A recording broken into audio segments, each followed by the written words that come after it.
The filiform apparatus is a characteristic feature of which among the following? The filiform apparatus is a specialized structure found in the synergids of the embryo sac in the flowering plants. It consists of finger-like projections that help guide the pollen tube towards the egg cell for fertilization. So these projections are involved in the process of attracting the pollen tube and facilitating the delivery of sperm cells to the egg during fertilization. So that means the correct answer will be option A, synergids.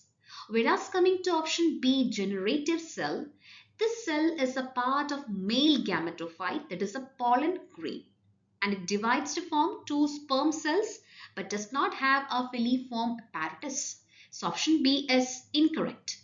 Option C, nucellar embryo.